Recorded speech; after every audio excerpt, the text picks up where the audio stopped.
Money, they say, is the root of all evil. This has manifested in the life of Joe, a young orphan in Holland. Joe lost his parents to a fatal accident a few years ago. He was the first child of the family and had just one sibling.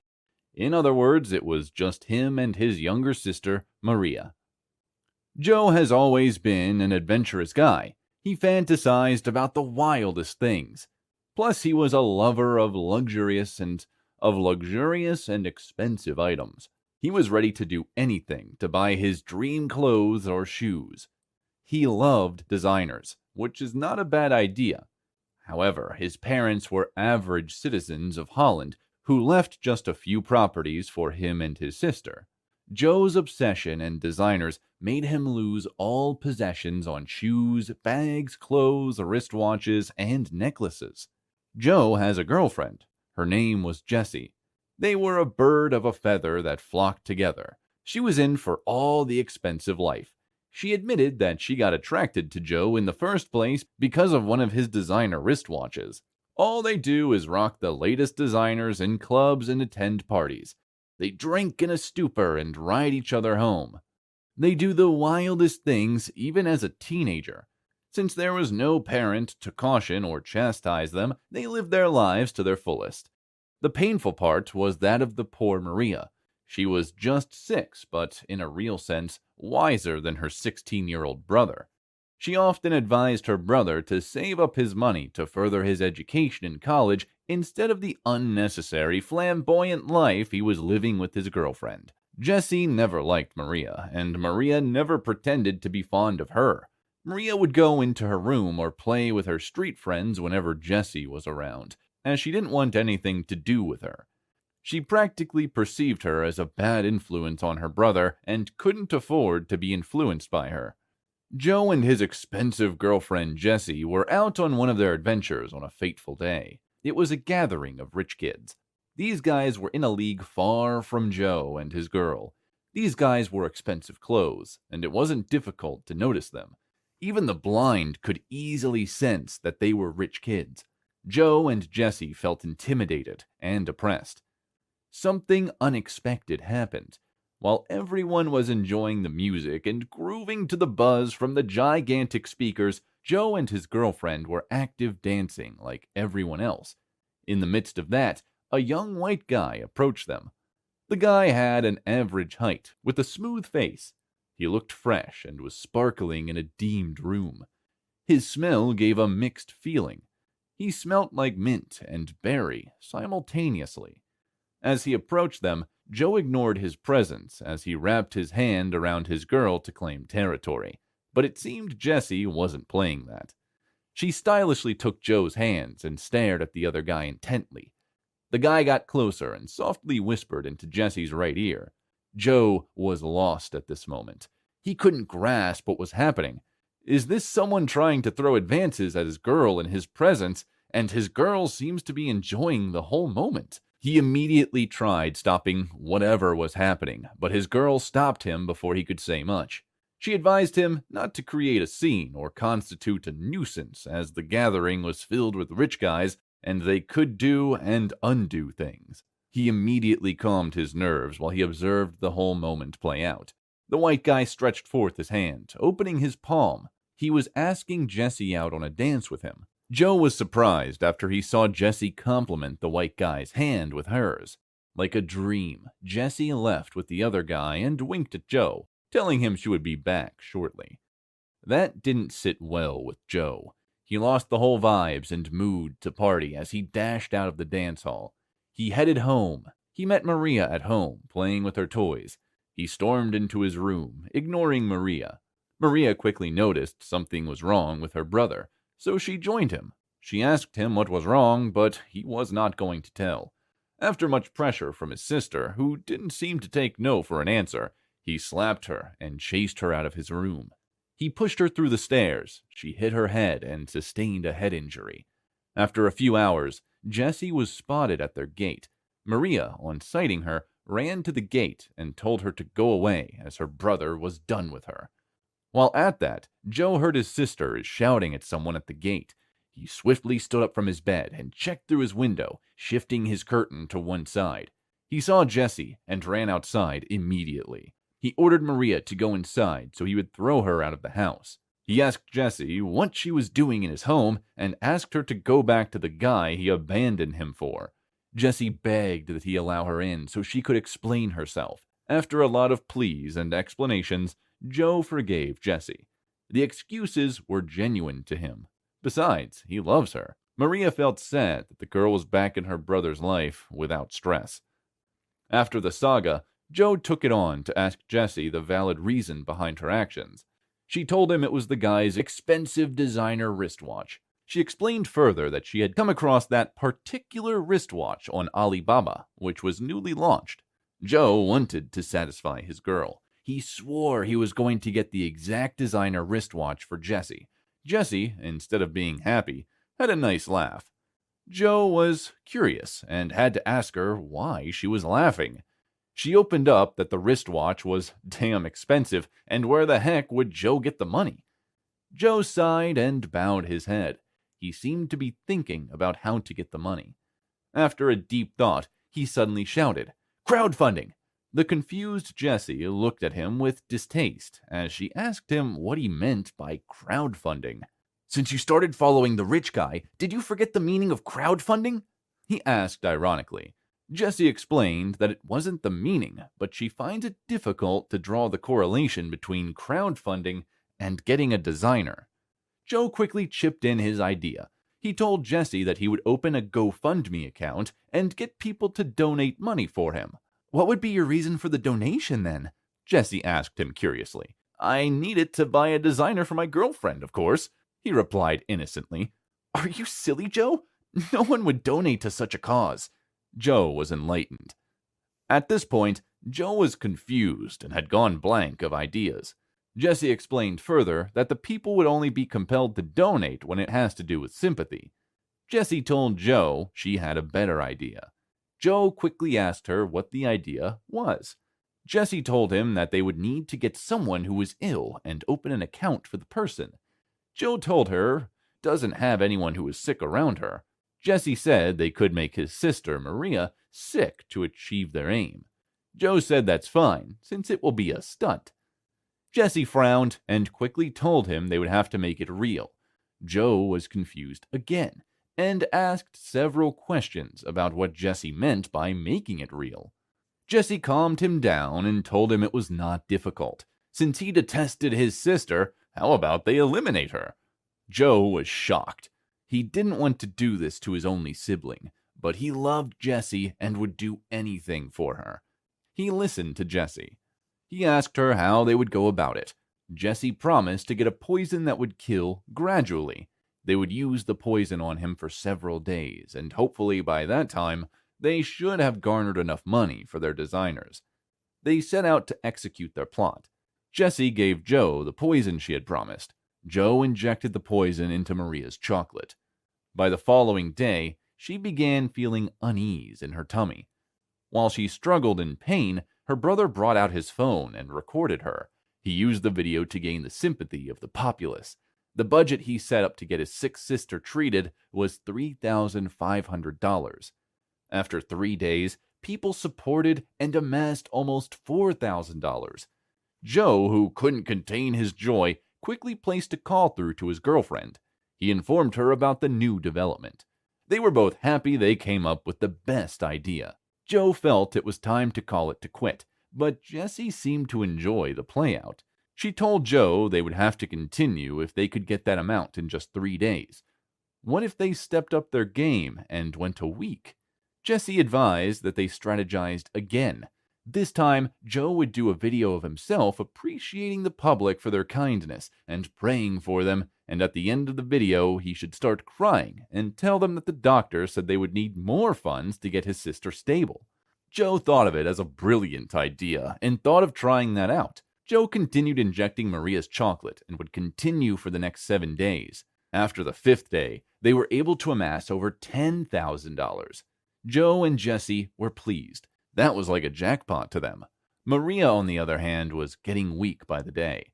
She kept complaining about tummy upset and pleaded that his brother should take him to the hospital, but he never listened. Maria spent her nights in pain. She was forced to take chocolate, the only thing she had throughout the day. She grew lean and sad, but her callous brother didn't seem to give concern. Joe and Jessy made a pre-order of the designers they wanted to get. Greed wouldn't let them stop quickly. They decided to continue crowdfunding. They knew Maria would die soon, so they quickly made another video of her. There was a drastic change between the new one and the first video. Maria was thinner and looked more helpless now. They used her negative change to their advantage. They told the populace she needed more money to be stable and back to her usual self. The budget this time was increased to $15,000. A police officer who had been following their story from scratch and donated his quota to the course became more interested after seeing the drastic change in Maria. He wondered if the doctors were to be blamed or the poor girl's family for not using the money for her treatment. He decided to look into the case. He hired one of his boys to help track the location where Joe stays. He located their apartment and went to them with no upfront notice. He knocked on the door. This was when Joe was about to inject Maria's chocolate for the 6th time. Jessy ran to the door to attend to the person who was knocking. The police officer walked in on Joe. At the sight of a uniformed man, Joe quickly hid his hands behind his back, as he was still holding the injection. The police officer noticed the unease in his countenance. He asked him to present his hands slowly, else he would have to use force on him. As he fidgeted, he presented his hands with the toxin and injections. The police officer curiously asked him what he was using them for. He stuttered for words. As he managed to say something, the voice of Maria interrupted. "I'm dying. Help me," she said quietly, as she had lost her momentum. The police officer ran and found Maria where she was lying, looking helpless. He called in for support. He arrested Joe and his accomplice, Jessy. Maria was immediately rushed to the hospital. Her case was critical, but the doctors gave her first-hand attention. The police officer told them to make sure she didn't die. After a week, Maria improved while Joe and Jessy were sent to jail for their barbaric act. Maria was soon discharged. She was granted government support and scholarships. The money that was gotten from crowdfunding was also awarded to her. She had to take up the mantle of adulthood at a tender age, but she is an intelligent girl. She can deal. In the group, no one but Emma's girlfriend spoke to her. You can say they used her for their purposes. None of her classmates respected her. His name was Jason. He was a bully. The girl rejected his attempts to talk to her, because a rich guy would never love such a gray mouse. And it was true. He had an adult interest in her. Fearing it, she constantly avoided contact. But it was hard because they were in the same class. He had no other choice but to track down Barbara's apartment. He started guarding her at the entrance. "I thought I'd drop you off at school." The girl was upset when she saw her classmates in the yard of her house. To escape from Jason, she was ready to be late for the lecture. After all, he did not miss a skirt. The girl did not want to mess with him. Barbara, the granddaughter of Professor William Johnson, did not want to embarrass her grandfather, who did not give her any privileges, although he taught her. How did he know my address? She was outraged by his behavior, but Jason continued to argue that he cared about her and had the most sincere and warm feelings for her. "Listen to me, Jason. I know you haven't missed a skirt in our department, or maybe you just collected them, but that's none of my business." Her eyes were filled with fear and rage by saying these words. Poor Barbara, if only she knew what she was going through. At this time, the professor continued to lecture in a quiet, monotonous tone. His attention was drawn to the fact that half of the lecture was absent. There was no Barbara. A knock on the door interrupted the teacher. "Sorry, I'm late." The old man's stern voice. "Why?" The girl was scared because it had never happened to her before. She always followed strict instructions, and her grandfather sat in front of her. "I overslept," said Barbara timidly. "Next time, set the alarm, and you get 2 additional questions on the paper as a punishment." The class laughed. The quiet one came. The boys immediately began to make silly jokes. They didn't stop even though she was the most beautiful girl in the class. She had the only friend in the department, Emma, who always came to her rescue. Everyone else did not like her because she was the granddaughter of the most famous professor. Her father and mother died years ago. She was a total orphan. Her upbringing was her grandfather. She barely had enough money to exist, so she dressed constantly in dark shades. The blue-eyed girl with blonde hair could not stand up for herself and continuously avoided noisy company. When she got to the task, she heard a voice. "You're not even going to say hello?" Looking back, she saw Jason sitting behind her back. Without answering anything, she went on with her assignments. The standings were difficult because her future depended on them. Emma and Barbara decided to fortify themselves at lunchtime as usual. The whole class was sitting in the dining room. A long-legged blonde approached their table and asked a strange question. "Are we still on for today? You'll be home by 8 o'clock. So Barbara decided to make some money. The girl used her knowledge differently. She helped underperforming students for an extra fee. They needed homework, and she lacked money. It was all fair. Jason decided to take advantage of this, and, conspiring with a friend of Barbara's, was awaiting for her in the apartment. The tall blonde went off to the pharmacy, leaving Barbara alone with him, and Jason locked the door from inside. It ended very badly for the girl, because Jason never tolerated rejection. He attacked her and took her by force. After the incident, the girl's world collapsed into a rattle. She was afraid there would be rumors at the university. The case will be loud and will not be punished anyways. She promised herself she wouldn't say anything to anyone.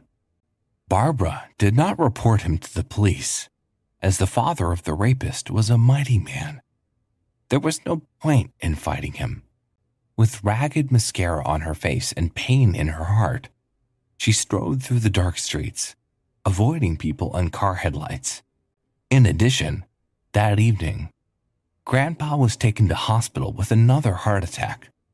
The doctor said he'd been rescued at the ICU, but any stress could kill him. A green-eyed Mary in a white robe suspected that something terrible had happened. She offered help, but crying, Barbara refused. At home, she tried to forget all the horror that had befallen her. The rivers of tears ran down her cheeks, but even they could not wash away the shame.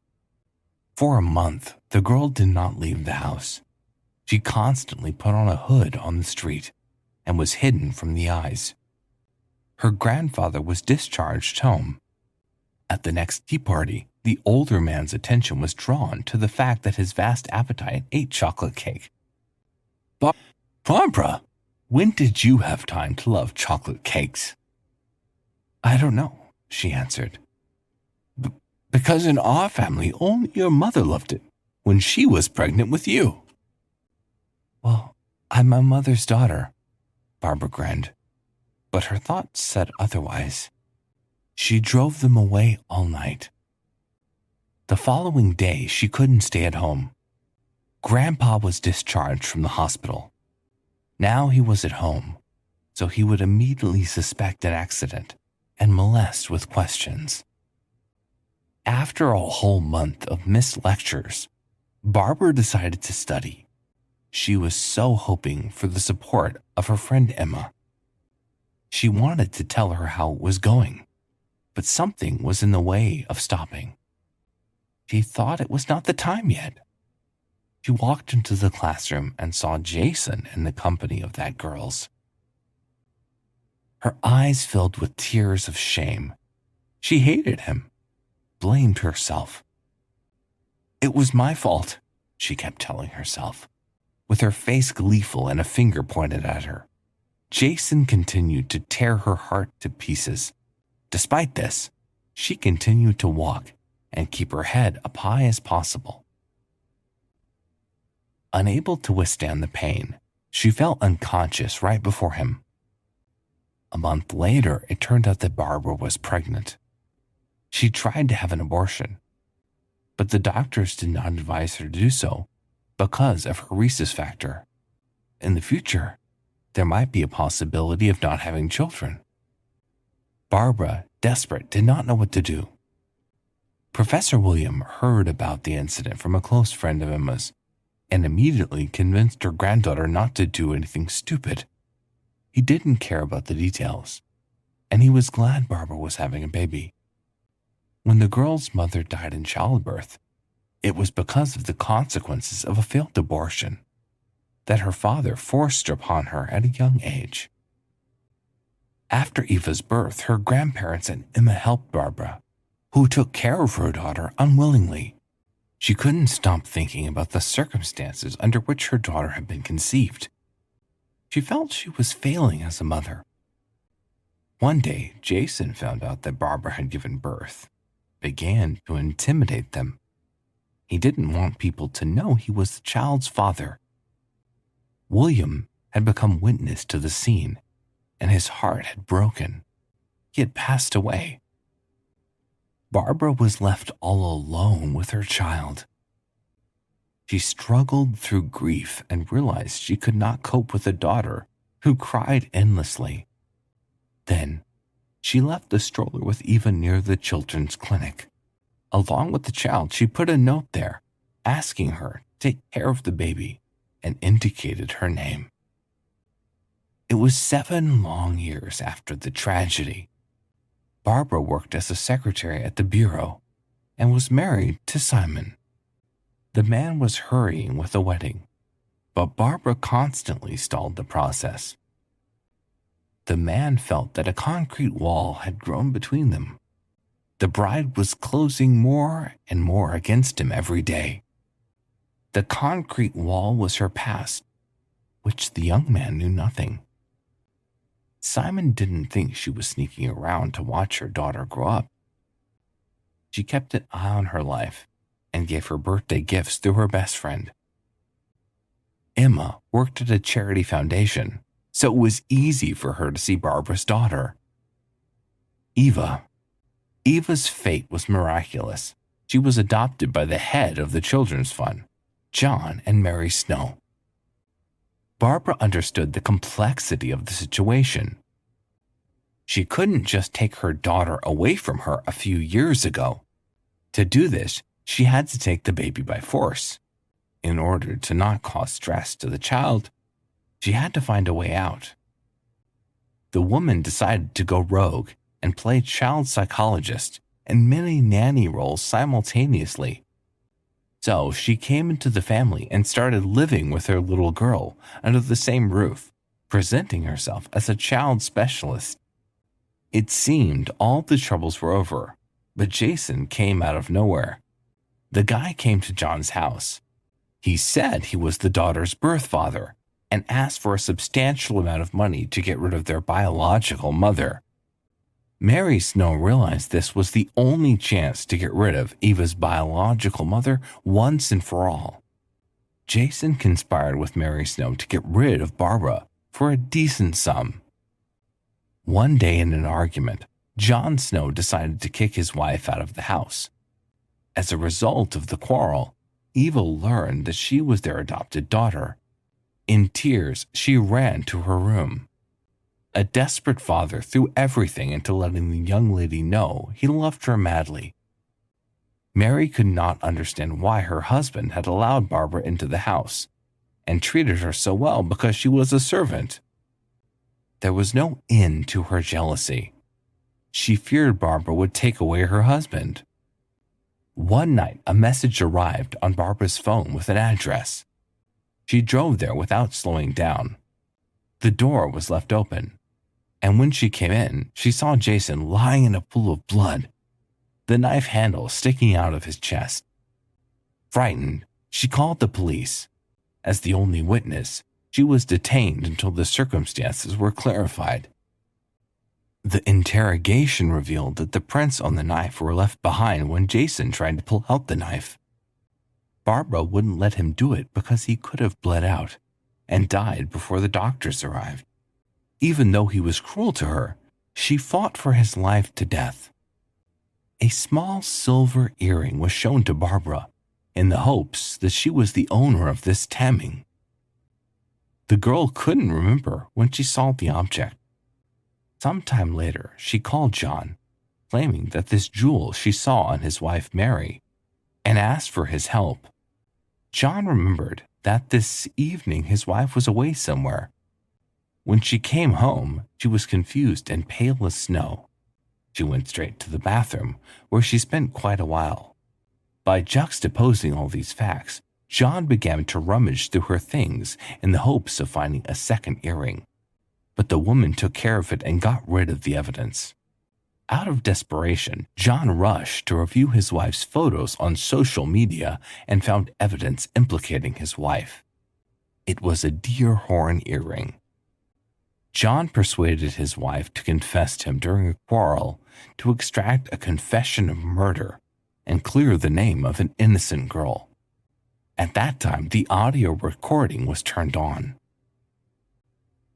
It turned out that Mary was once again jealous of her husband, and she had planned things with Jason. He agreed. After all, the proposed amount clouded his mind, but the greedy lad couldn't resist the charming Mary during their secret meeting and plotted the same illegal acts, trying to rape her the same way. The woman broke free and grabbed the first thing she could. It was a knife. Then she sent a message to Barbara's phone, so she decided to get rid of her adopted daughter's mother and her rival. Poor Barbara, unaware of the plot between the two, rushed to the crime scene. The next day, John handed the recording to the investigator. Mary was locked up in prison. Barbara and John returned to Eva. Now their daughter's well-being was in their hands. No one stood in their way. "Hello, little girl. I know that it will not be so easy for you to forgive me." With these words, she turned to her 8-year-old daughter. Her tears seemed to choke her. She got out an album with pictures of all 7 years. With her shaking hands, she opened it. Those pictures captured her most vivid moments from the childhood of the little princess. Eva burst into tears and hung on to her mother's neck. Barbara, Eva, and John became a real family.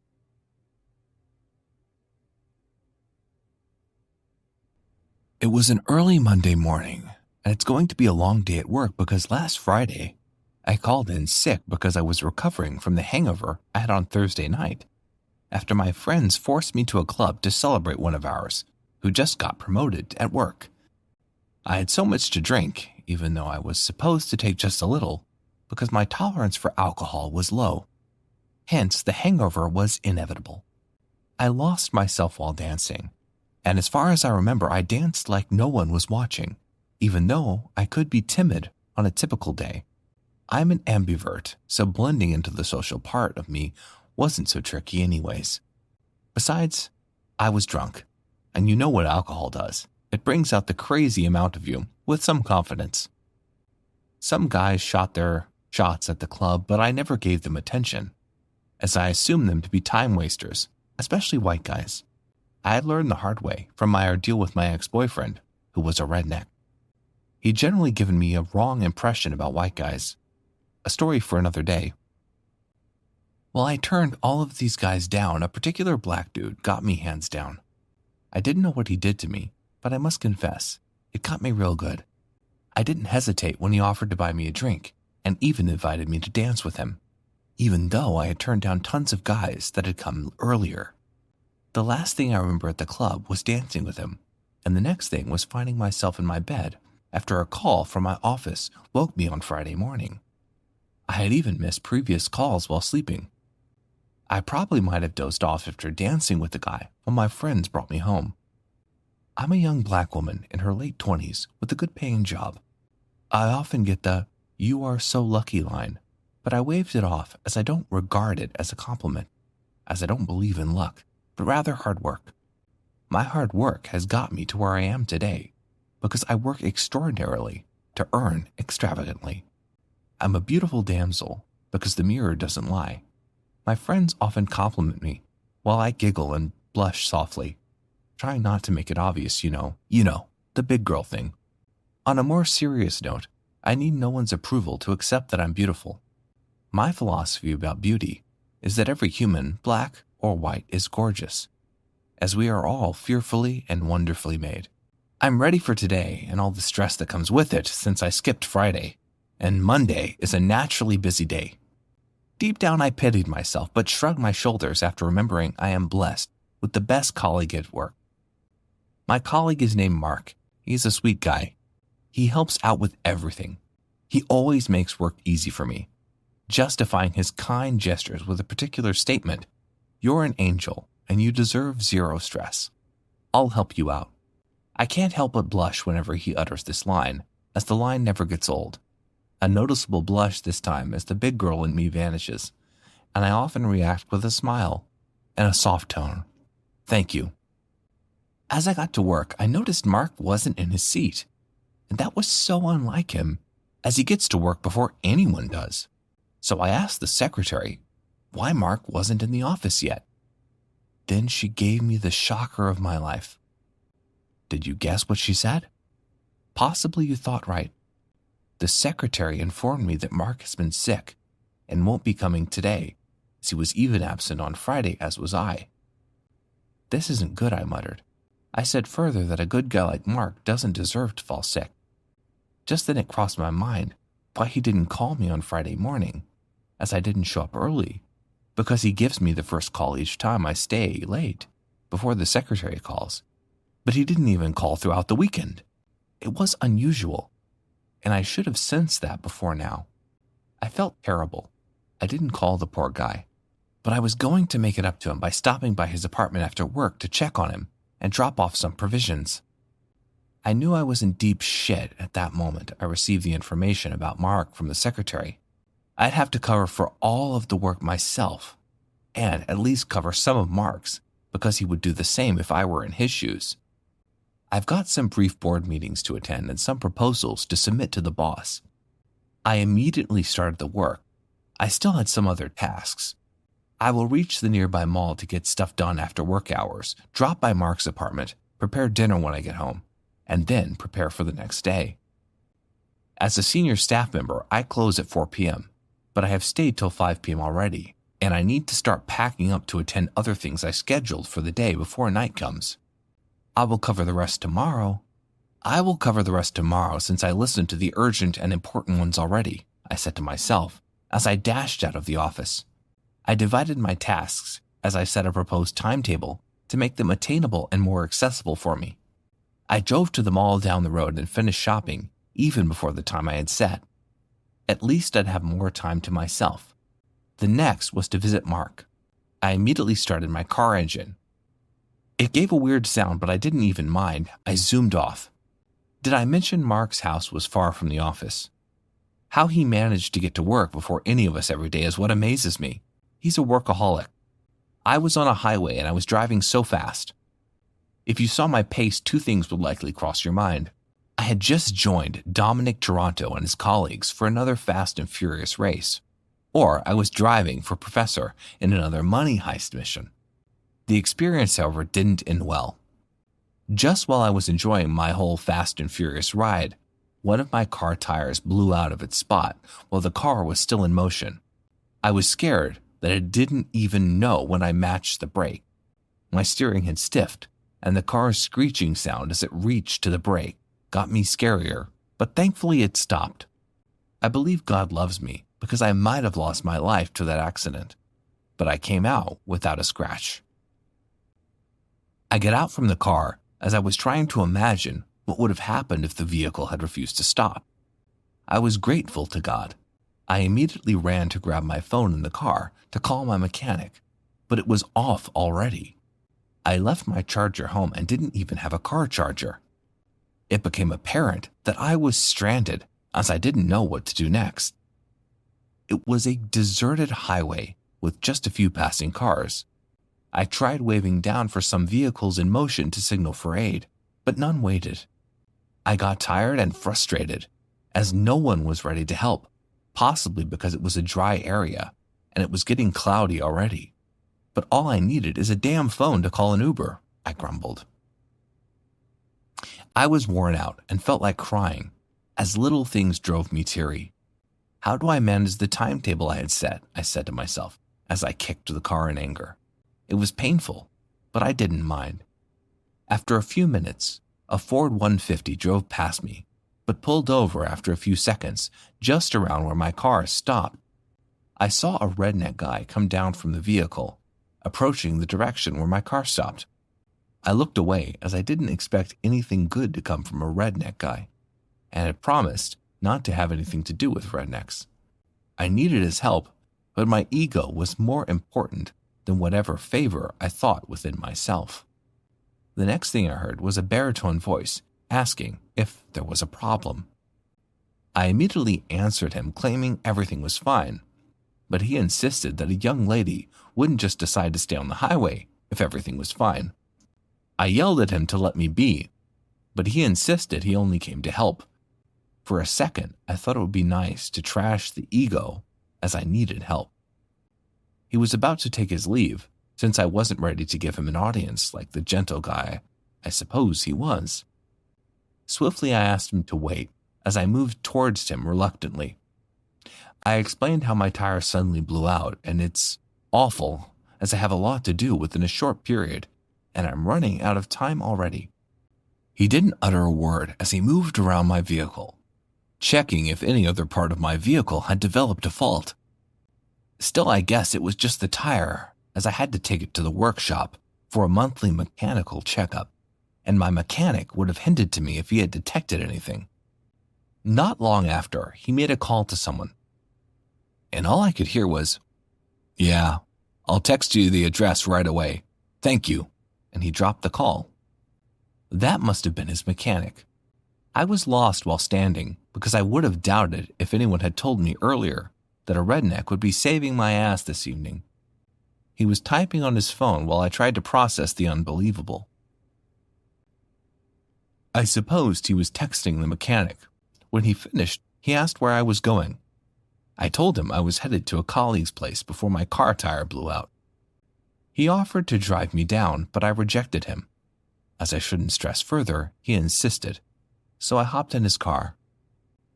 While in the car, he asked if I had the means to get home once I left my colleagues, or if I'd be staying over at his place. I told him I was only going to check on him as he was sick, and as well deliver the stuff I had got him, and won't be staying long as it's already getting late, and I have to prepare for work tomorrow. I told him I was only going to check on him as he was sick, and as well deliver the stuff I got him, and I won't be staying long, as it's getting late already and I have to prepare for work tomorrow, but told him I'd sort myself and thanked him. Then he said if that's the case, he will wait to take me home since he's free. Trust me, I insisted it won't be necessary, but he was obstinate. It didn't seem like he was ready to succumb, so I gave in instead. We got to Mark's apartment and I met him in the living room. I sharply asked that he forgives me for not calling or checking on him during the time as I didn't know he was sick. I told him about what I encountered on my way to his place and explained how God had sent one redneck guy to my aid. I told him he was outside and needed to start going, so I didn't delay the new guy further. Mark thanked me for the stuff I got him and assured me he would resume the following day. I dashed out and made my way to where the guy parked. He drove to a restaurant and got me a takeaway meal while I stayed in the car. He said I must be famished and exhausted to cook when I get home. He later drove to my house as I directed him at every junction. He possibly hadn't been to my area before. He looked too expensive for my hood, even though my hood isn't rotten anyways. He dropped me at my entrance. I was surprised, although the moment we were in the car, he didn't even ask for my name or phone number, at least as compensation for the favor he rendered. I thanked him profusely, as I was amused at such a kind gesture. I asked if he would come in for a drink, but he refused, as he said he had to catch up with friends at the bar because it was around 8 p.m. already.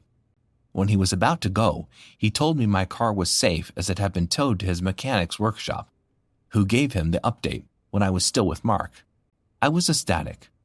I was about to ask how to locate the mechanic, but he cut in before I could ask for the time I resumed work daily. I didn't hesitate to reply, at 8 a.m.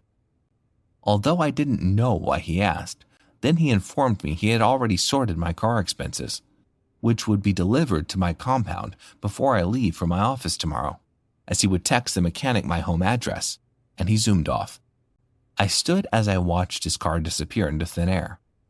I didn't doubt his kindness for a second, as it was just too accurate and undiluted. I was assured he would keep to his promise, so I slept like a baby with no worries. I was not wrong. The redneck guy kept his word.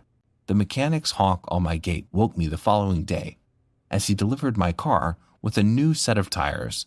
Just one tire blew out, but I guess the redneck must have paid for 4 replacements. I was astonished, more dumbfounded, but I tried to package up so the mechanic didn't see the expression on my face. When I asked the mechanic for his number, he told me he had already given him a stern warning not to release it, as he thought I might want to thank him. However, he sent a short note in a paper which reads thus: I pulled over yesterday because you're a beautiful black woman who doesn't deserve to be in distress. And it was an honor I was able to help in my little way. That day, the redneck guy changed my perceptions about white guys. He taught me most nicely and quickly that not all rednecks are racists. On that note, I understood the fact that kindness is more about personality and less about color.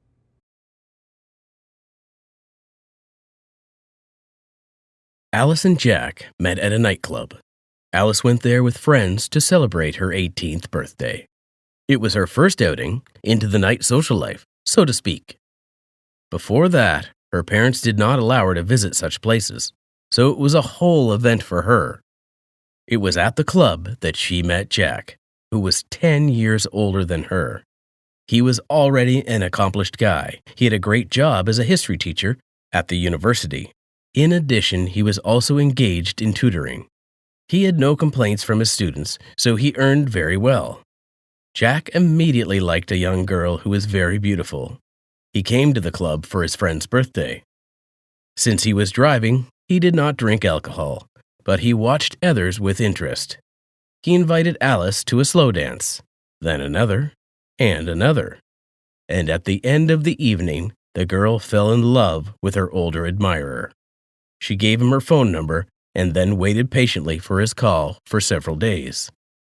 They started dating, and 2 months later, Jack proposed to her. Alice's parents were against such a quick wedding. They hoped that she would graduate from university, but Alice stood her ground. They gave their blessing, taking into account that the girl promised not to drop out of school. Alice was happy. After the wedding, she moved in with her husband, who had a wonderful apartment in the downtown area of the city.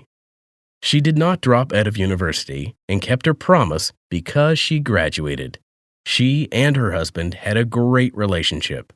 Alice was just a young girl when she married him, and with him she blossomed and matured. 5 years passed, and Alice began to notice that sometimes her husband began to behave strangely. Sometimes he would come home a little tired and thoughtful, and sometimes, especially when he was late, he was in a great mood. He joked, hugged his wife, told her about his love for her. Sometimes he did not come home empty-handed. He would bring her a bouquet of flowers, then some kind of surprise, like buying a cake. His cheerful mood pleased Alice at first, but then she began to suspect something. "Well, I don't know. Let's follow him or something," said her friend Kate when Alice told her about her suspicions. "Come on, what are you saying? I don't suspect him. I'm just like that. I feel a little uneasy, Katie. I don't know why, but I'm worried. It's like something bad is waiting for me around the corner, and I won't know anything until I stumble upon it," Alice said thoughtfully. Kate took her by the hand and looked straight into her eyes. Said, "Alice, you know that you have very good intuition." "That's what scares me," Alice replied. Kate squeezed her hand. "Then do your best to find out the truth, no matter how bitter or sweet it is. You don't have to sit flat on your butt, honey, and then you'll regret that you missed your happiness. Better act," and Alice decided to act. With the help of her devoted friend Katie, she found a private detective who was ready to follow her husband. For a tidy sum, a man watched Jack for 2 weeks, and in the next meeting, he laid out the results of his observations in front of Alice. And she was shocked before the truth was revealed. Jack had a mistress, a very beautiful girl with a charming voice and a gorgeous figure. Jack saw her 3 or 4 times a week. They would go to a restaurant located in the VIP zone, and several times they came to the hotel, rented a room. They were there for several hours. The most shocking thing for Alice was that the girl was very young, just like she was when she met Jack. The mistress was only 18 years old and had just graduated from high school. Alice silently digested all the information.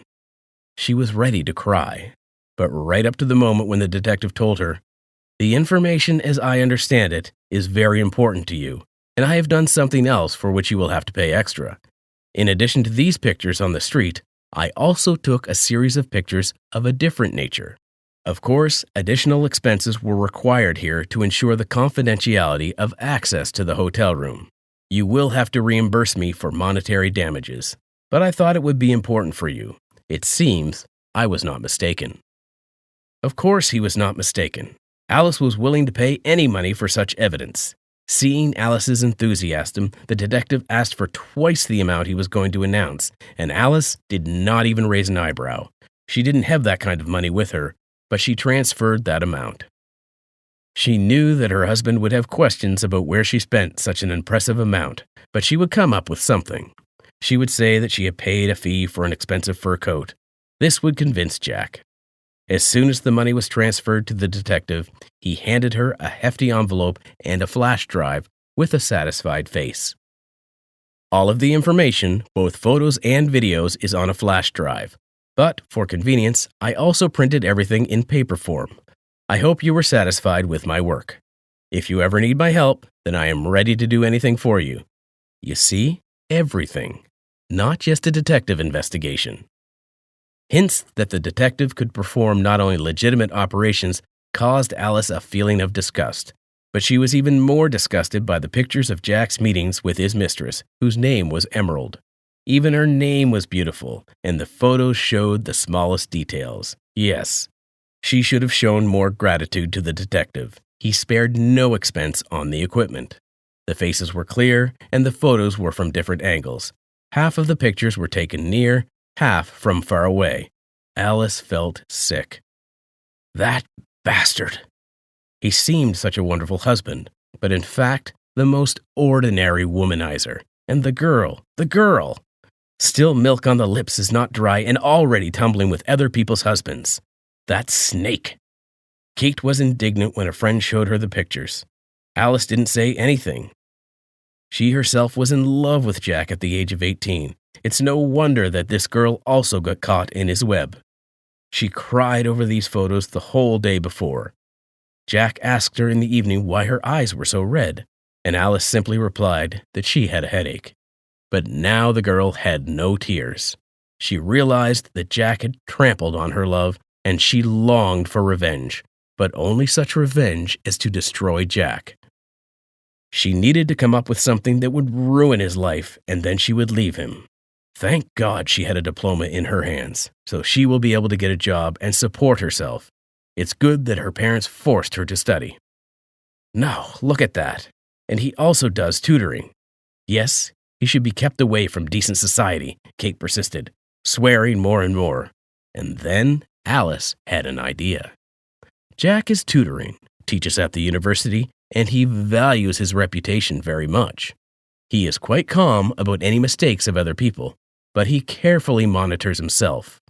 It's strange that he walks with his mistress in front of everyone, although maybe he tells everyone that this is his niece, she thought.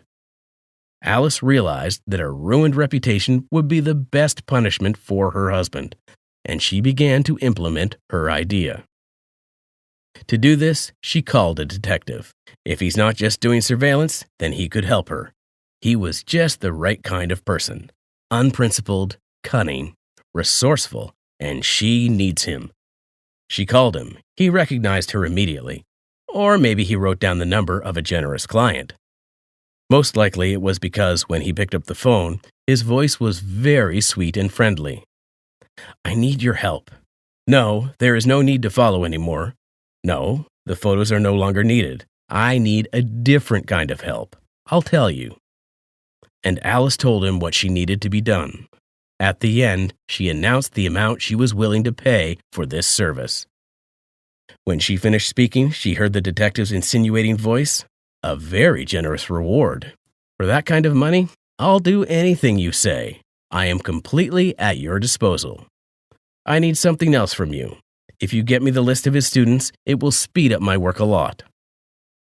A cold smile appeared on Alice's face. "I will do it. You will receive the lists tomorrow." 3 days passed. Jack was humming a tune when he was driving to university. Today, he had another date with Emerald, and he figured out how to have fun today. He wanted to quickly share his idea with his young girlfriend. He had been anticipating the most pleasant evening. When he entered the auditorium, he was struck by the deep silence, surprised by the unusual behavior of the students. He began the lecture. But after 10 minutes, he realized that something unusual was happening. He began to look at the students, but most of the students were sitting with their eyes downcast. Some looked at Jack with some kind of contempt or disgust, and only a few people looked directly into his eyes. Jack got angry. "What's the matter? Is there something written on my forehead, dear? I don't understand the reason for this behavior." Everyone was silent. Then Jack turned to one of the students who was staring at him intently. "Andrew, what's the matter with you all today? What happened?" After a few seconds, the guy looked from Jack to the blackboard behind the teacher. "We're all right, Mr. Jack. Look at the board." It seemed to Jack that an eternity had passed when he finally managed to figure out who was in the photos posted on the board. When he realized that he and Emerald were in the pictures, he shuddered. How is this possible? Who did this? Why did they do it? And where did these pictures come from? He turned to the students and asked in an ominous whisper, "Who did this? Admit who did it. Otherwise, I will not allow the whole group to take the exam." Andrew replied, "Mr. Jack, honestly, it's not us. We went into the auditorium, and then these pictures were already hanging. It's not us." Jack turned back to the photographs. His face was flushed with embarrassment and fear. Emerald's parents are not aware of their relationship. No one should have known about their relationship. And if Alice finds out, it's going to be a nightmare. He didn't want to lose his wife. Jack quickly went to the board and began to tear off the pictures. A minute later, the board was empty. Jack breathed a sigh of relief, but as it turned out, he was overjoyed early. Just as he wanted to address the students to ask them not to spread about this incident, the door to the auditorium opened. "Professor Jack, you are being summoned to the dean's office." An hour later, Jack was on his way home. An unpleasant conversation with the dean, who received an envelope of pictures of Jack and Alina, disrupted lectures, a request to write on his own, too many events in 1 hour. Jack wanted to get home faster. He has already figured out what he will say to his wife. After all, this information could also reach her. As soon as he entered the apartment, he called Alice. "Darling, are you home? What happened is terrible. I'm going to tell you this now. Imagine, I was fired. This is all Hammerson's machinations, I'm sure. He's always scheming against me, so he took these photos to defile my reputation." And then Jack saw 3 suitcases standing in the hallway. He looked at them in bewilderment and then went into the kitchen. Alice was sitting at the table drinking coffee. She was calm and did not even change her face when she saw her husband. Jack looked at his wife in confusion. "And what are these suitcases, dear? Are you leaving somewhere?" Alice put her cup on the table, folded her hands in front of her, and replied, "Yes, I'm leaving." "Far away? For how long? And why didn't I know about it?" Jack continued to ask. "For a long time, for a very long time." Jack turned pale. Then he asked, "What happened? I understand nothing." Alice smiled, but there was no warmth in her smile. "Don't you understand? Strange. I knew that the situation at the university wouldn't teach you anything, so I hedged my bets. Maybe too hard, but you deserve it, right? You are such a wonderful, loyal, loving man, and you managed to be like this not only with your wife, but also with your mistress. So, since you are so loving and generous, then let everyone who respected you know about it." Jack paled even more as he said, "What did you do?" Alice spoke calmly. "I hired a detective. He was following you, and he took all these pictures. I did this so that the pictures turned out to be at the university and at the dean, but that's not all. All your students now have these photos, and I also sent them to your mistress's parents. And I have no doubt that they will not leave you alone. Her dad will be very angry, and I'm sure of it. I congratulate you, my husband. You're a star now. And yes, one more thing. I filed for divorce." Jack dropped to his knees in front of Alice. He was still thinking only about losing his wife. "I'm sorry. I don't know what came over me. I love you so much. This girl is to blame for everything." Alice furrowed her brows. "What are you talking about? Are you out of your mind? I hate talking to you. I'm leaving." Alice got up and went out into the corridor. She dragged the suitcases into the entrance and then slammed the door with all her might. And Jack remained sitting on the floor. He was staring at one point, and his phone was not subsiding from calls and messages. The bell rang again, and Jack took out his phone and looked at the screen. Emerald was calling. He picked up the phone. "Jack, my parents know all about you. This has turned into such a scandal for me. I had to admit that you are married and cannot marry me, and my father is very angry. I told him your address. I'm sorry. He's coming to you." Jack didn't say anything. He disconnected the phone and threw it against the wall with all his might. The mobile phone went silent forever, and Jack grabbed his head and ruffled his hair. He lost everything: his beloved wife, job, authority, reputation. What else was waiting for him ahead? He was afraid to imagine.